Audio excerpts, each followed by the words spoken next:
Today's speaker is Jared Anderson. Jared's a chaplain for the Utah National Guard. He has a Master's of Arts degree in Religious Studies at the University of North Carolina at Chapel Hill, and he's the founder of the Olam Institute, which fosters interpersonal connection on shared religious commitments and values while maintaining each individual's distinctive identity. He is also on the board of directors for Humanists of Utah and Salt Lake Interfaith Roundtable. Chaplain Anderson has served those in need at Westminster College, the University of Utah, the Utah Department of Corrections, and Christofferson Veterans Home. He has previously taught religious studies at the University of North Carolina, Chapel Hill, Brigham Young University, the University of Utah, and Westminster College. And we welcome Jared Anderson.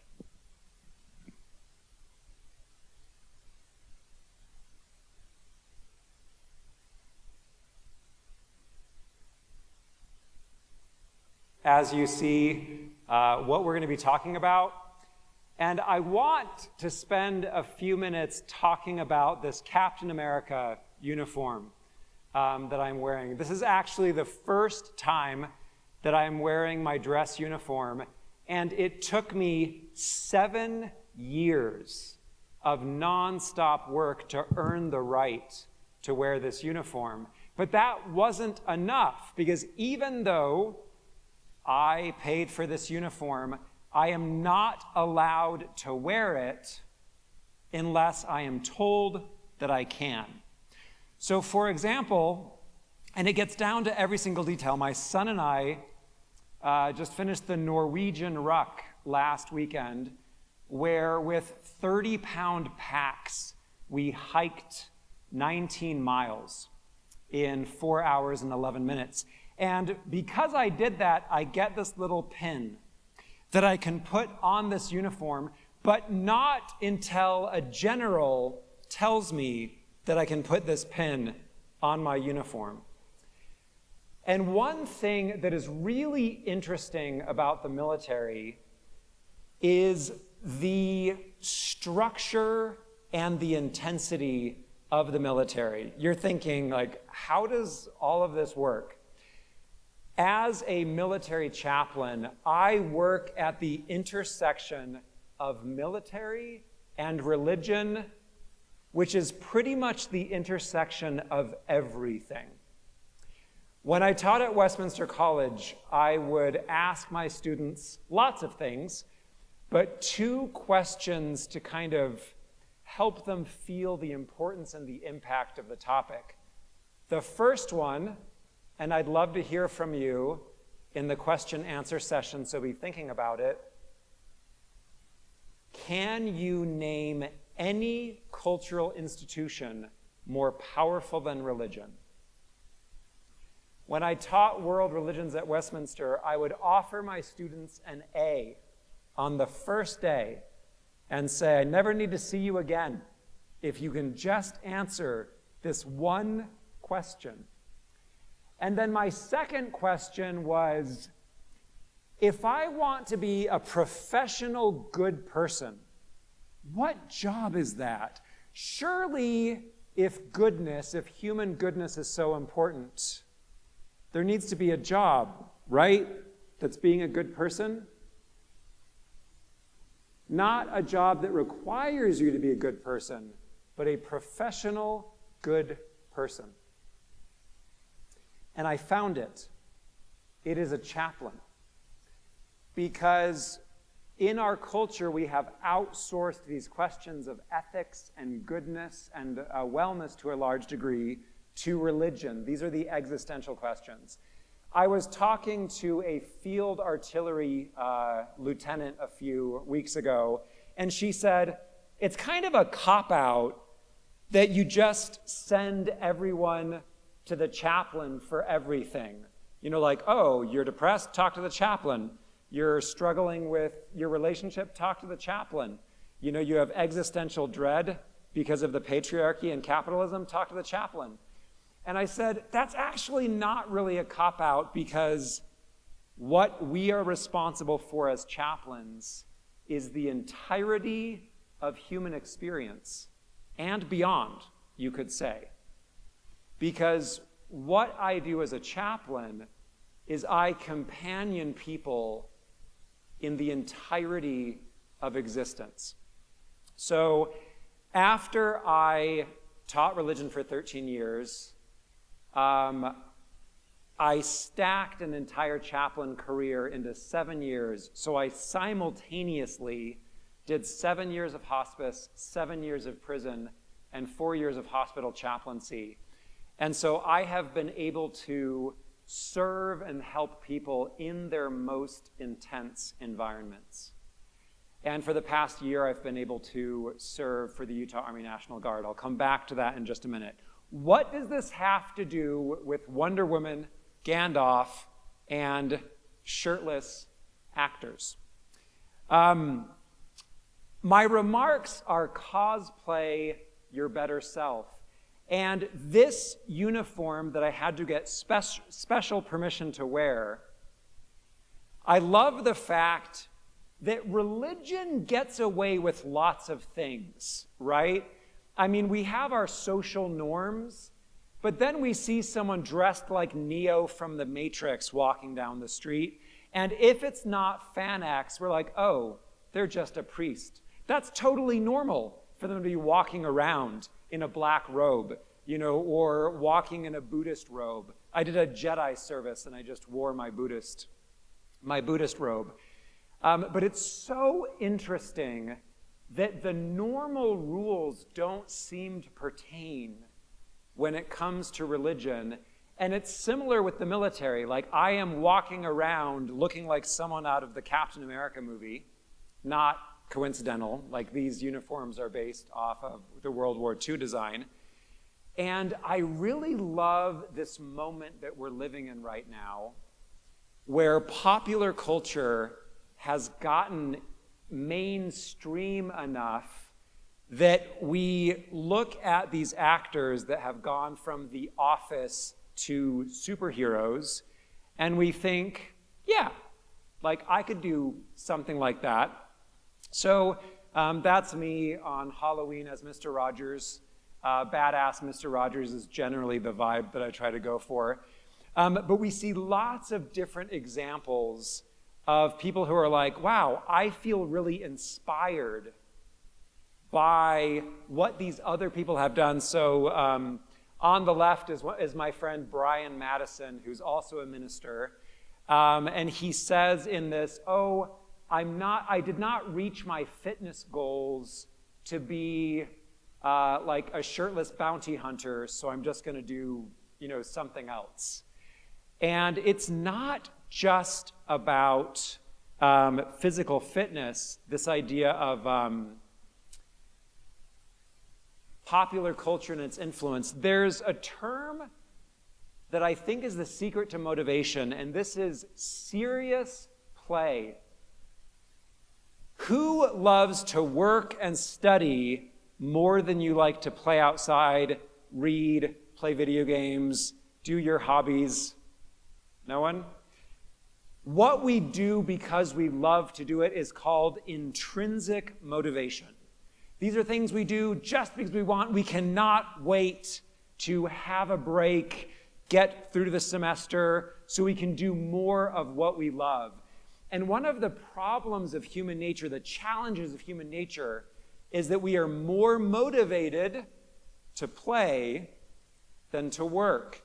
We are calibrated more for survival than thriving. That is why you feel the most motivated at the end of the semester, right? Whenever my students would say, oh, the semester is almost over, I'm like, oh, my friends, this is measured in effort, not time. And you know that half of the work is the last week of the semester, right? But I am fascinated by this bridge of serious play. And the military is an example of serious play. Fandom is an example of serious play. We're not going to go through this. And the main thing I want you to take away with from our time here is I want you to become a fan, not necessarily of the military, not necessarily of Star Wars, although we all should be fans of, Chris Hemsworth or Henry Cavill or whatever, but become a fan of you. And this is what I mean when I say cosplay your better self. Because when I am in this uniform, not only do people treat me different, but I feel different. I behave different. It is easier to be my better self when I am dressing as my better self. And all of us do this in more subtle ways, but I personally like working at the extremes of human nature, because the things that are true at the extremes are true all the time. It's just that when we are in the emergency room, or a physical fitness test, or a final exam, suddenly everything feels so clear. But it's always true. And I hope that you can be thinking about some ways that you can up your game when it comes to wellness. This is a character sheet that I'm working on. I'm not going to spend much time, but this represents the entirety of life goals and excellence and mastery. So in sum, what I want all of us to do is to show up to your well-designed life with proper form. And this is something that I've been working very diligently for the past 7 years to get better at. Because as I said, I worked relentlessly for the past 7 years to join the military. I went through my second divorce in 2016. This was a breakdown that became a breakthrough.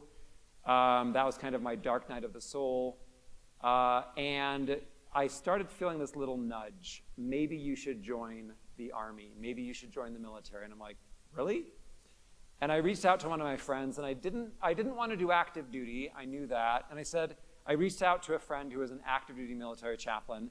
And I said, are there part-time military chaplains? I didn't even know. And he said, Jared, not only are there part-time military chaplains, there are part-time military special forces chaplains. You know, there are Green Berets in the National Guard. I'm like, cool. And that was my target. And then the Army said no, and no, and no, and no, again and again and again. And so in 2017, I tried and I was rejected. In 2018, 2019, I kept working on civilian chaplaincy, doing other training. In 2019, I walked into the Joint Force headquarters of the Utah Army National Guard, where I now work full-time. I went to a recruiter who's now one of my friends, and I said, I just want to serve. I want to do anything. And he said, you are old. I was 41 at the time. And I said, put me anywhere. And so I tried for another few years to get in. And then 2020, 2021, I kept applying. And finally, in 2022, I went through the whole process of applying for the Army Reserves. They said no.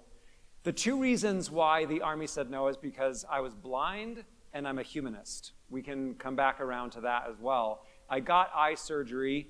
In 2020, my recruiting sergeant said, thank you for your desire to serve, but you're blind.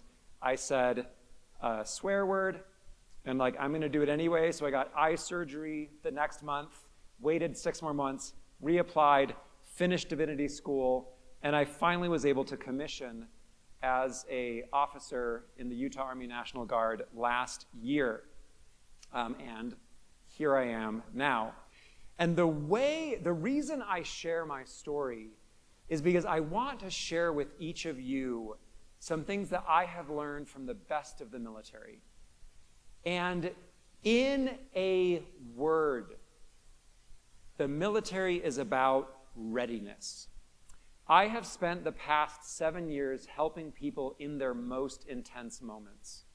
And I like to say that fortitude is the mother of all virtues, because if we do not have the mental and emotional endurance to handle the difficult reality, we cannot handle anything else. One uncomfortable truth that all of us know eventually, a lot of you still have the illusion of immortality. My younger brother is quadriplegic. He broke his neck when he was 15. So he has a different experience. All of us are forever one senseless moment away from disaster, like the sheep who are crossing the road, which is one on my way here. But all of us are one moment away from facing the hardest thing that we never wanted to confront. And the military is probably the best organization to say, you're going to get ready. You know, like whatever comes, whenever it comes, whether it's World War III or a national disaster, you are going to be ready now. And all of us, like we have to trick ourselves into being our better selves. And all of us can engage in this serious play, these rigorous systems that help us be our better selves. So I'm going to suggest a pivot. Military recruiting is like, hey, do you want to join the military? No? Okay. You do? You're not ready anyway. Okay. What I'm proposing is let the military join you. So what in the military can you draw from? And the most important thing that I want to talk about is mental and spiritual readiness. So you may or may not resonate with the Army values. I mean, I hope you do. Loyalty, duty, respect, selfless service, honor, integrity, and personal, courage. Now, the thing is, one thing I've learned is that the right thing to do is almost always adjacent to the thing that people usually do, right? It's like, I mean, kind of, but not like that. One of the most important things I have learned is that it is not that younger Americans don't want to serve. It's that you want something worthy to serve. And that the institutions in our world today are not worthy of you for the most part. And but what we can do is we can find our values, we can find those connection points, we can find a way to connect to our sense of purpose. And being a chaplain is a cheat code in the video game of life for so many reasons. But one of the things that I most value about being a chaplain is that no matter how messed up a system is, no matter how corrupt a system is, my job as a chaplain, besides basically being a service animal that jumps out of airplanes, is to be good. At prison, be good. In the military, be good. My job is to be the ethical advisor to command and to preach peace and wellness in an institution of war. Isn't that fascinating? So I'm going to talk about these areas of readiness in holistic health and fitness. Physical readiness. So I was sworn in on May 17th, 2023. I got a text from the chaplain Canada I work with where he said, we are drilling this weekend. I asked my supervising chaplain, can I go? And he said, you are sworn in. I scrambled together a uniform. I took my son's Air Force name tape. I Sharpied it black. And the first thing I did was this. It is called the ACFT, the Army Combat Fitness Test. And it is a 3-time deadlift, then a standing power throw, then hand release push-ups, then sprint drag carry, which is 50 meters times 5 sprint, drag a 90-pound sled, lateral sprint, kettlebell carry, sprint, plank, 2-mile run. That's the first thing I did. That was my welcome to the military. Nutritional readiness. On the right is how I like to cook. On the left, a lot of you may know this is an MRE, interesting food science. Sleep readiness. All of you can use ritual in order to get healthier. And the military knows, the military is such an interesting paradox because on one hand, it messes you up. And on the other hand, it trains you so you can achieve the limits of human potential. My summary of both religion and the military is incomparable good at inexcusable cost. And so one thing I'm obsessed with that I'm working on with my nonprofit and my side, like the character sheet, is, okay, Army, but what if it was good? What if we could take the power of something like the Department of Defense and use it to sustain well-being and improve civilization? What a world that would be. And so in this moment, we all have the opportunity to take those little bits, those doses of the military on your terms or a little bit better than your terms. So for example, with my sleep training, I meditate at least 10 minutes a day. 10 to 20 minutes will rewire your brain. It helps you heal faster.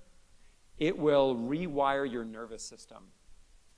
So what I do is I do 10 minutes of mindfulness meditation. I put one hand on my lower stomach, one hand on my chest, and I just breathe and be. Right when I wake up, in bed, super comfortable, a little bit of extra time, and this will save your life. This will rewire your brain. And I also listen to the same 2 songs before bed every night. One is A Blessing from The Leftovers, a weird and wonderful show, and the other is Sleeping at Last, Saturn. So this is sleep, things we can do. Mental readiness, and this is where I want to slow down just a bit. Our mindset is a matter of life and death. And this is my job as a chaplain, as I have worked in the military, in hospitals, in emergency rooms, in ICUs. I have helped hundreds of people die. There was a moment in the ICU where I felt like I was part of a television show where the estranged daughter of a dying 80-something woman who had already had CPR for like 4 times in a day. Do not do CPR to 80-year-olds. It's just bad. And I said to this daughter, I was holding her hand, I said, "You cannot save your mother, but you can save her suffering." And she said, "Okay, I get it." I walked into the room and I said, "Stop CPR." I have helped dozens of families bring peace to their loved ones. And so one thing that I've learned, and so currently my full-time job at the Utah Army National Guard is I am the Risk Reduction Coordinator, Suicide Prevention, Substance Abuse Prevention. Because one of the most important things that I have learned is that each of you are the greatest opponent you will ever encounter. Suicide deaths are dozens of times higher in both military and law enforcement than combat deaths. Or, like death in action is much less common than suicide. And again, what is extreme in these moments? And I lived over a decade with suicidal ideation. What is true in these extremes is true all the time. And so we can learn these practices of mental and spiritual readiness. And it will not only save your life, but it will improve the quality of your life day to day. So mental readiness is character, which is who you are. It's really funny that you don't know who you are until you ask yourself, or until life asks you, and then you find out. And there's the idea of who you are, and then there's the reality of who you are. Look at your patterns. Look at how you spend your time. Ask the people who know you, and they may say something different about who you are. Your behavior is the expression of who you are. Resilience is our ability to adapt, to keep going, to metabolize the difficult things in life and metabolize it into strength and growth. That's one of my superhero powers, is I can metabolize trauma, pain, and challenge into growth very, very well. My brain is an efficiency engine. Cognitive skill is our ability to take information and to put it into action. Social acuity, being a good team member, emotional intelligence, communication skills. Spiritual readiness. So spirituality, as I said, it took 7 years for me to become a military chaplain because I am a humanist chaplain.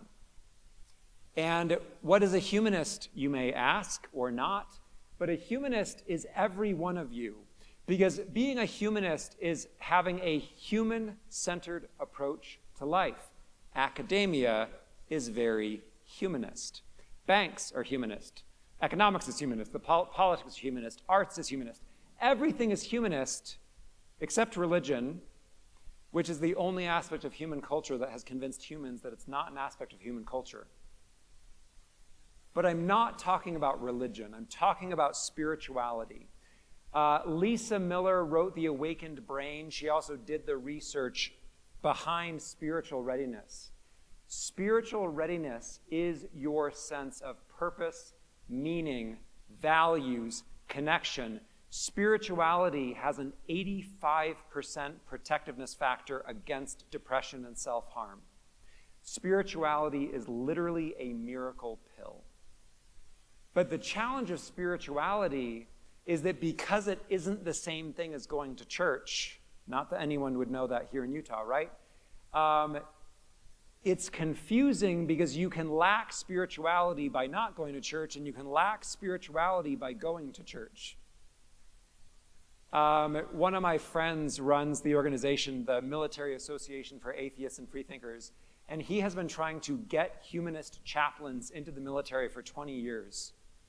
And the frustrating, crazy-making thing is that spiritual readiness is humanist. The actual policy says this is for all of us. It is part of your human heritage to be connected to something bigger than you. We are the universe experiencing itself. Life is sacred. And how do you connect to that? That is your quest, and that is your question. So lifting the hood of spirituality is about your values. What gives you a sense of meaning? What connects you to the sense of transcendence? Was anyone able to see the eclipse in any way, shape, or form? I mean, pictures, at least, I hope. I mean, really cool. Especially, this is one way that we're spoiled in Utah. There are all these experiences where we're just like, wow. How amazing it is just to exist. The activist Rabbi Heschel said, just to live is holy, just to be is a blessing. What inspires you? What connects you? What motivates you? These are spirituality. So in conclusion, and then I want to open it up to discussion, the purpose of our time here is I want all of you, as I said, you are the greatest opponent that you will ever encounter. You are also the greatest ally that you will ever encounter. I have found that a lot of us, so everything we do is for a reason. It can be a really messed up, dysfunctional reason, but there is a reason for everything that we do. And one thing that I've learned is we have our normal way of engaging with life, the things that we want. As a man, I have learned that much of what I'm doing is a functional temper tantrum.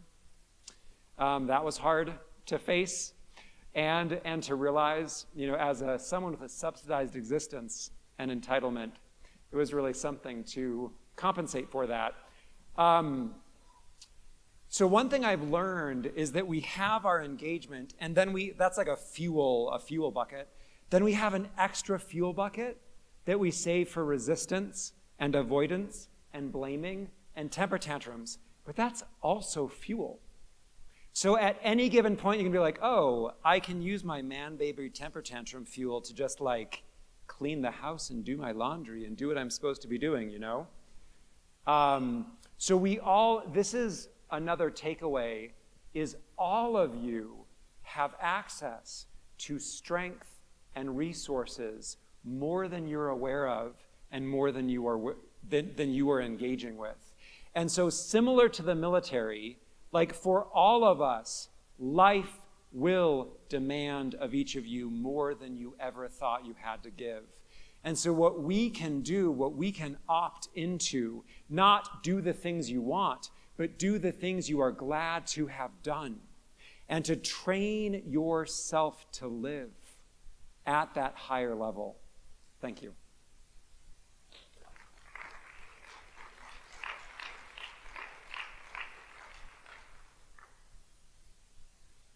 All right, so we have about 15 minutes for questions, and while the TAs come around, maybe think up of some ideas and raise your hand when you think of a question to ask.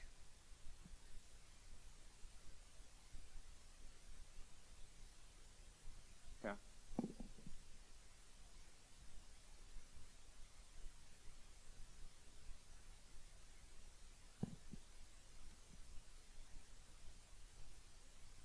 What are the similarities between chaplains and other religious leaders? I love that you asked that question because chaplains serve as a bridge. And there was a soldier last drill who's like, my brother's a missionary and he wants to keep doing the same thing and become a chaplain. Like, whoa, no.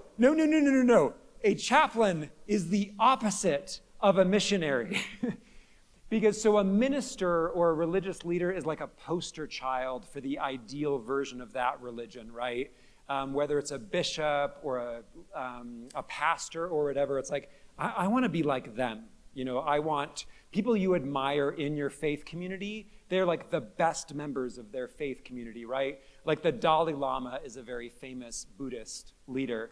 Chaplains, our own spirituality becomes transparent. It just disappears because my job is to meet you at your level of spirituality. So as a chaplain, like it was funny because again, as a humanist, I was meeting with a soldier and he's like, humanist chaplain? Like, isn't that cheating? Because like, I'm an agnostic. I have no particular spiritual beliefs. And people ask me, like, how are you a chaplain? I'm like, really bloody well, because I don't have any agenda or secret belief about what works for you. So as a chaplain, it is my job. I have served Muslims, Catholics, atheists, you know, like everyone. So as a chaplain, our job is in the most difficult moments of life and also the boring, ordinary, normal. There are chaplains everywhere. NASCAR has chaplains, Disneyland has chaplains, airports have chaplains. I mean, they're everywhere. It's the coolest job you've never heard of. And so again, the job of a chaplain is to companion you as you are existing. It's amazing. So as a spiritual leader, I as a chaplain am your guide and friend and help and facilitator as you are wrestling with the deepest questions of existence. Does that answer your question? And also just like hang out and whatever. While we're waiting, the difference between chaplains and therapists or social workers is that we are whole person focused. And therapists, so social workers will connect you to external resources. Therapists will help you figure out specific problems. And chaplains, we deal with you as the whole person in the whole life experience and help you access your internal resources. So like existential questions is a fancy way of putting it. Yeah.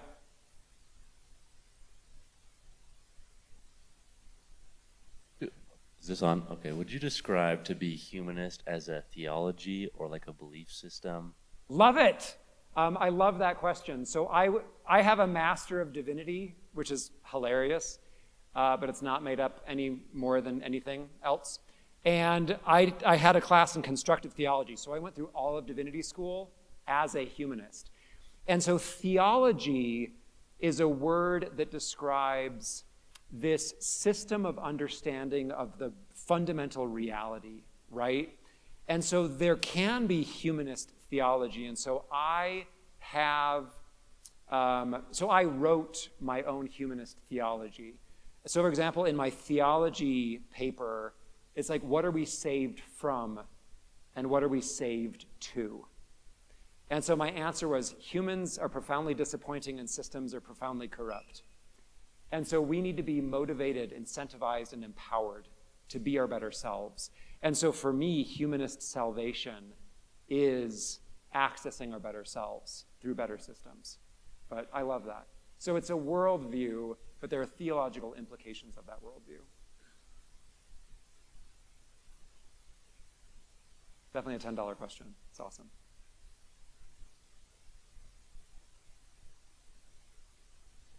It takes a week to digest 30 minutes with me, so it'll come.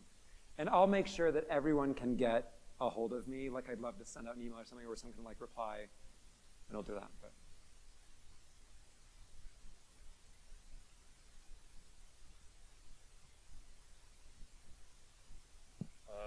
are there any like experiences that you feel comfortable sharing to maybe give us more of a vision of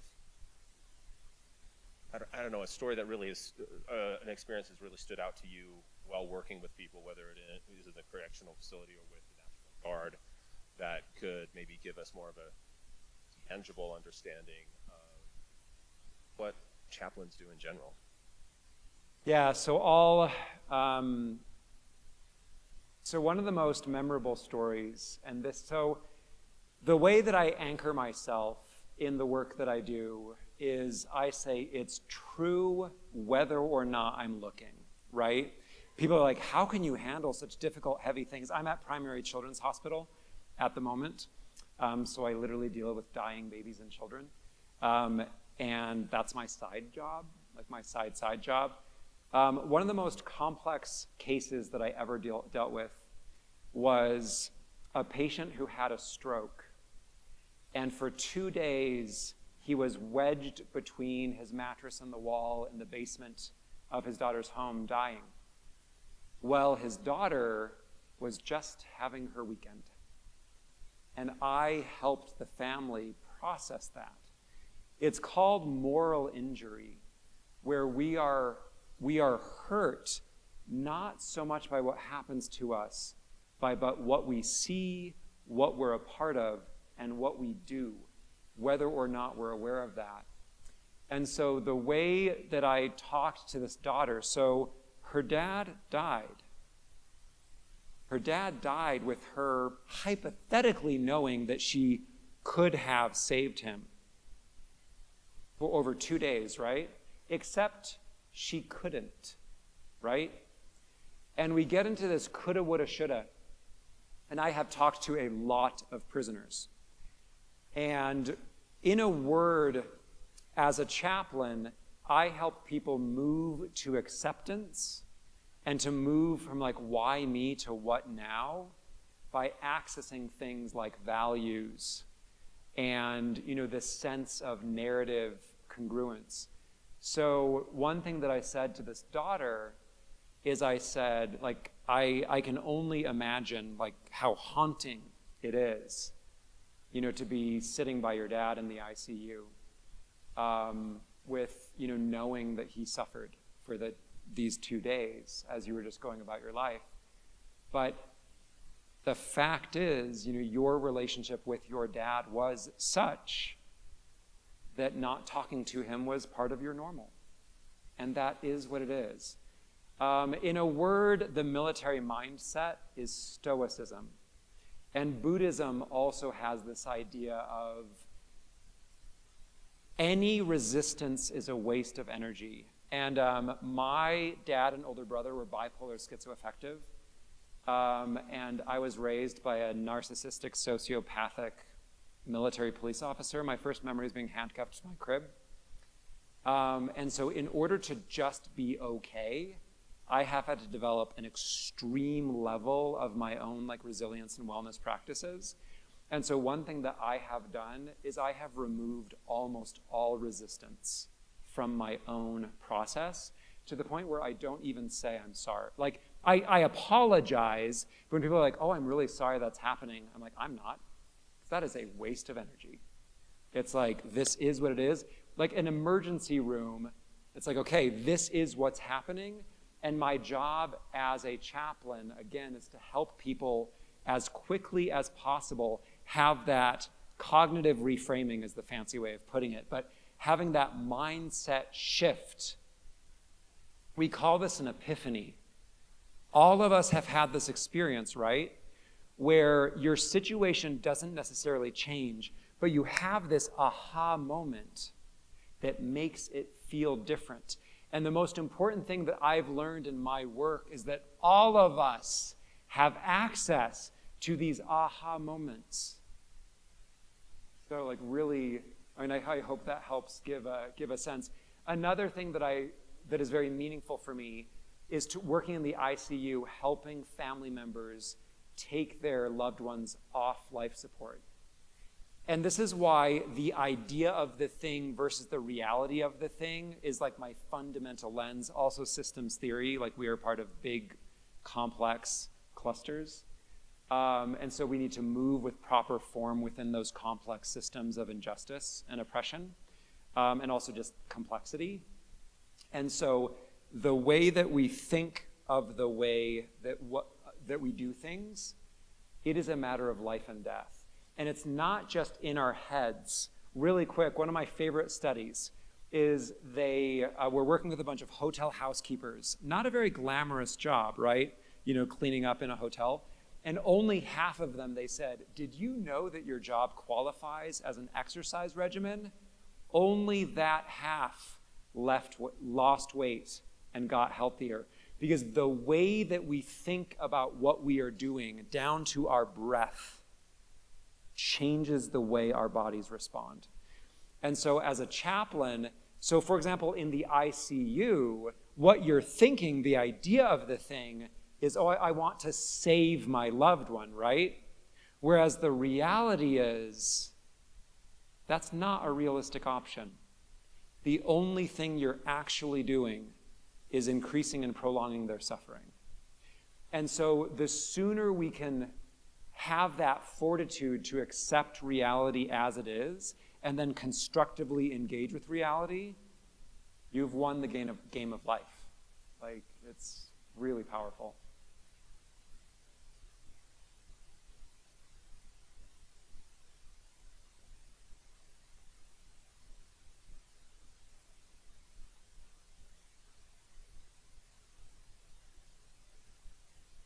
Hello?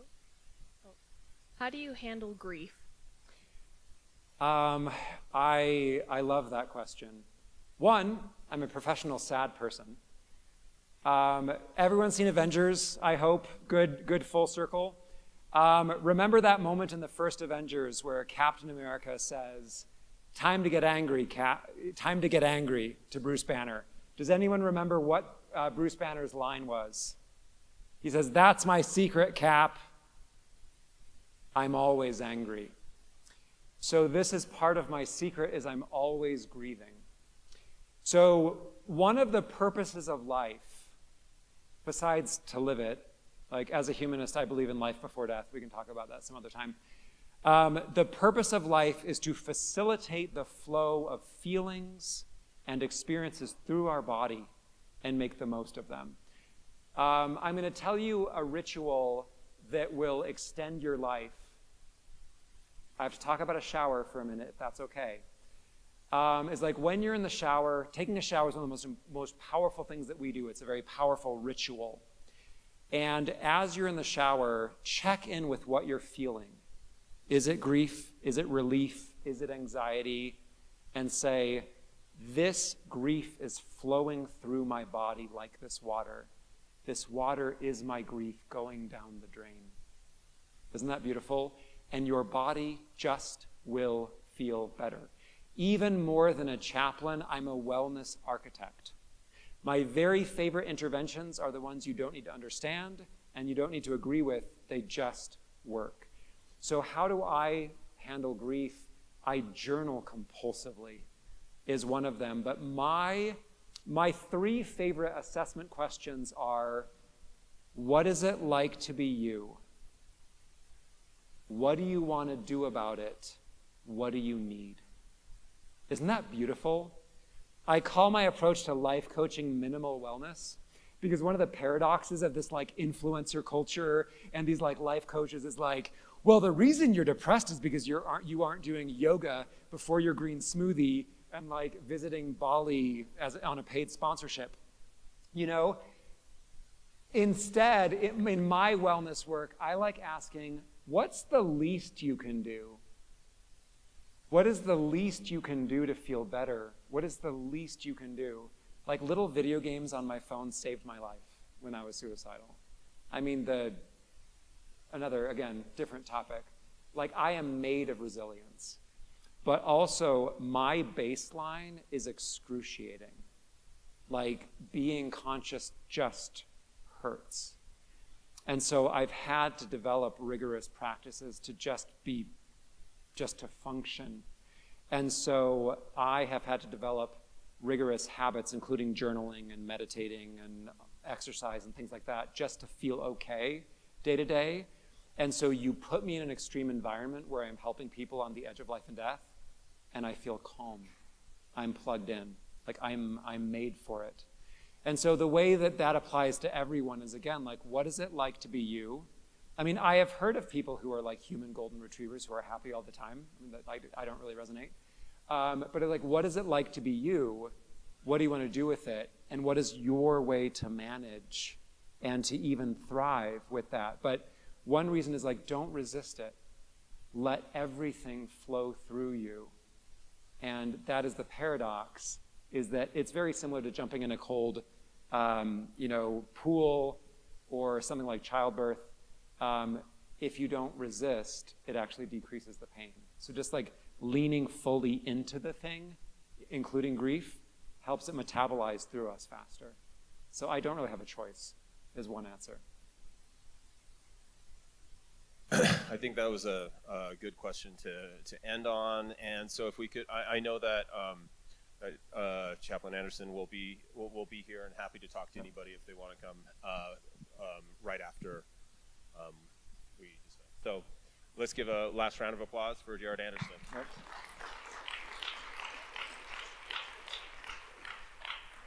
And being here, and again, I'm grateful that this will be made available, and so you can share it and talk about it. And I'm ridiculously accessible, and so like any one of you that wants to, reach out and say, let's talk about the deepest existential questions of life, I'm definitely here for it.